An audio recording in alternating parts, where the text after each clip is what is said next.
Class और national behaviour part 14 में हम आप लोग को इंपॉर्टेंस ऑफ वैल्यू और टाइप्स ऑफ वैल्यूज के ऊपर बात करेंगे। इंपॉर्टेंस ऑफ वैल्यू क्या बताता है कि वैल्यूज की इंपॉर्टेंट क्या है।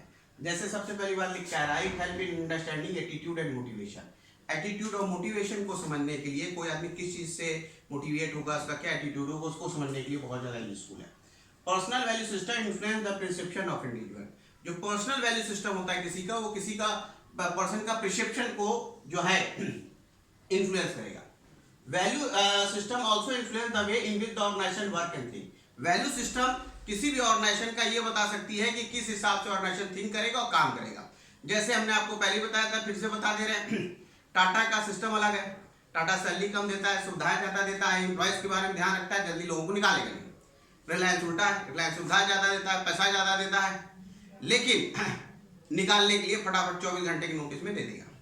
तो हर ऑर्गेनाइजेशन का अलग अलग वैल्यू सिस्टम होता है। Value system also influence the value system also influence the attitude and behaviour. Attitude और बिहेवियर को अफेक्ट करेगा, और कोई भी मैनेजर का किसी सिचुएशन में किस हिसाब से थिंकिंग होगी उसको भी अफेक्ट करता है। ठीक है, तो ये सारी चीजें इंपॉर्टेंस ऑफ वैल्यू हैं। अब टाइप्स ऑफ वैल्यू दो टाइप की हो गई, पर्सनल वैल्यू और ऑर्गेनाइजेशनल वैल्यू। पर्सनल वैल्यू जो है किसी पर्सन से रिलेटेड होती है। जैसे ठीक है, it is an individual absolute और relative ethical behaviour such as honesty, sincerity, ये सारी चीजें, तो ये पर्सन से रिलेटेड होता है, इसको हम पर्सनल वैल्यू कहते हैं।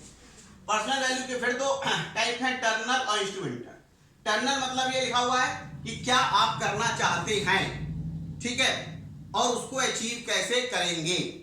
ठीक, तो ये चीज है टर्मिनल और इंस्ट्रूमेंटल। ठीक, लिखा है it reflect what the person is ultimately striving to achieve. क्या वो अल्टीमेटली ट्राई कर रहा है अचीव को। जैसे अब बहुत सारे लोग आते हैं, एडमिशन लेते हैं बीसीए में, बीकॉम में, सब में। अब बीसीए करना कोई पर्सन आया तो क्या करने आया है, सिर्फ डिग्री लेने आया है कि उसकी नॉलेज लेने आया है, कि डिग्री नॉलेज दोनों लेने आया है। तो अब कैसे करेगा फिर वो उसी के ऊपर डिटरमाइन होगा।